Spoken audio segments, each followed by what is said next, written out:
فيا حي يا قيوم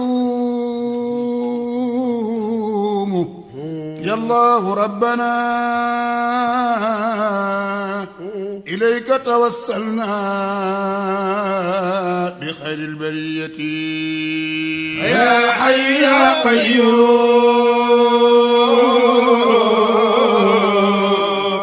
يا الله ربنا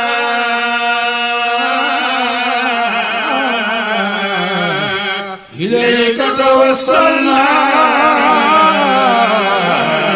بخير البرية يا حي يا قيوم يا الله ربنا إليك توسلنا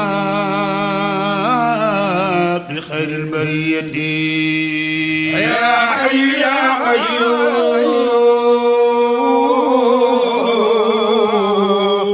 يا الله ربنا. Je vais faire rapide sur la partie technique. Il y a un jeu de barre ici qui reçoit l'énergie, qui fait la répartition. Communément, on appelle ça également un répartiteur. Ça, on appelle ça une armoire potential transformer bus.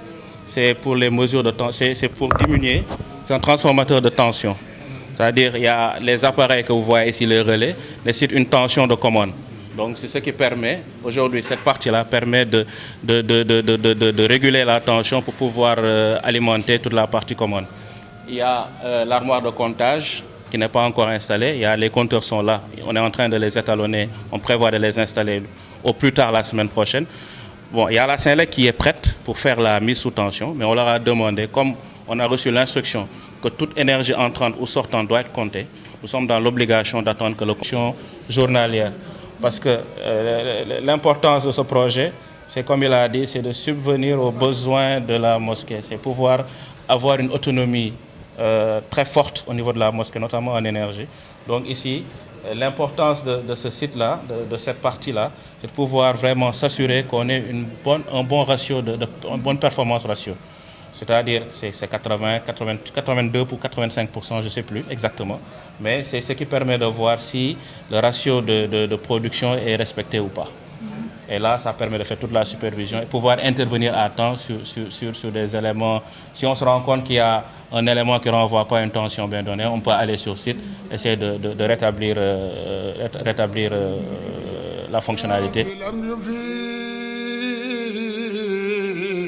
لذاك صرفنا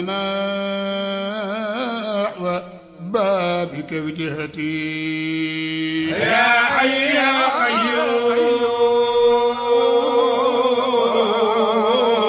قيوم يا الله ربنا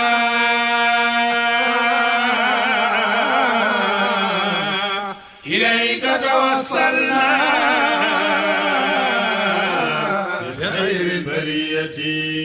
فأنت كريم فالكريم من التجا إلى بابي من على كل نقمتي فأنت حليم يا صبور لمن جفا أنا عبد تبادي ذلتي فلما بدا لي أنه ليس مهرب سوى بابك الحامي مددت يديتي إليك بذوق وافتقار وفاقة لتغفر لي يا ربي من كل زلتي فبين يدي مولاي ما زلت واقفا ذليلا حقيرا.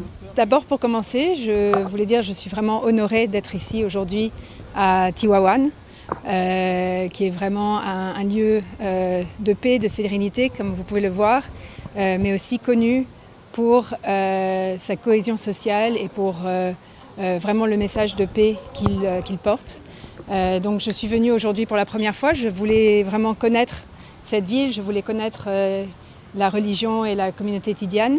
J'ai d'abord eu le plaisir de voir la centrale électrique qui j'espère va partir très bientôt et grâce à laquelle cette mosquée est une mosquée verte. Mais aussi grâce à laquelle de l'électricité est reversée vers la Senelec. Donc très impressionnée par ce premier projet qui a l'air d'être en aboutissement. Et ensuite, évidemment, la visite à cette magnifique mosquée.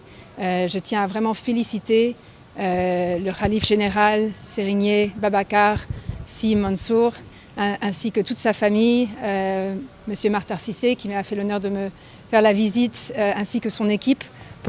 ñi ngi leen di nuyu di leen ziyaara ci turu sunu kilifa sunu sëriñ la xalif général de Tidiane sëñ Babacar Mansour mu boole ñoo njabootam gu tedd kii di sëriñ Cheikh Ahmed Tidiane Sy ibnu Cheikh El Hadj Abdou mu jiite délégation bi ànd kook suñu soppe suñu lépp président jamaatu Nour as-Sunni te Hadj Makhtar Cissé mi nga xam ni ci loxoom la xalifa bi teg jumaa ji ñu nekk ak centrale électrique bi ñu jógee ñu am mbégte nag dalal tey gan gu màgg di ambassadrice bu Grande-Bretagne xam ngeen ñoom seen dayo ni mu toll ak seen vision ak seen ubbeeku ci wàllu diine ak wàllu àdduna bi donc loolu moo tax ñoom bu ñu leen di dalal surtout rawatina moom mii ñëw dafa bokk d'abord ci ñun ndax léegi vraiment ci biir famille bi la bokk.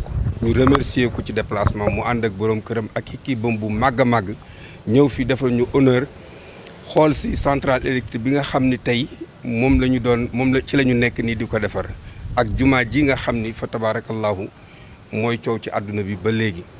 ñu koy remercier di ko gërëm di ko sant ci déplacement bi ak ni mu doxale te bu ñëwee léegi amul benn yàkkamti du xool heure du xool dara topp ci suñu ginnaaw loolu ñu ngi ko ci sant ci turu xalifa bi ak turu Serigne Cheikh ak turu suñu mag ju baax ji Serigne Cheikh ak suñu rakk yeeg turu président Hadj Makhtar Cissé di ñaan yàlla rek mission bi nga xam ni mi ngi ci nekk yàlla jàppale ko ci ba mu gën ci réussir bu baax a baax di sant ñëpp nag di gërëm ñëpp xam naa pour bañ a guddal loolu rek la ñu ni woon nañ ko ci dolli parce que bu ñëwee wax kàddu yu rafet yi mu wax dëgg yàlla war nañ ko delloo kàddu yu toll yu mel noonu wala yu ko ëpp bu amul yu ko ëpp amul yu mel noonu ñu génne ay felit rek pour wane rek ni bëgg nañu kontaan nañu ñu ngi sant bu baax di gërëm ñëpp nag tubaarkàlla waaw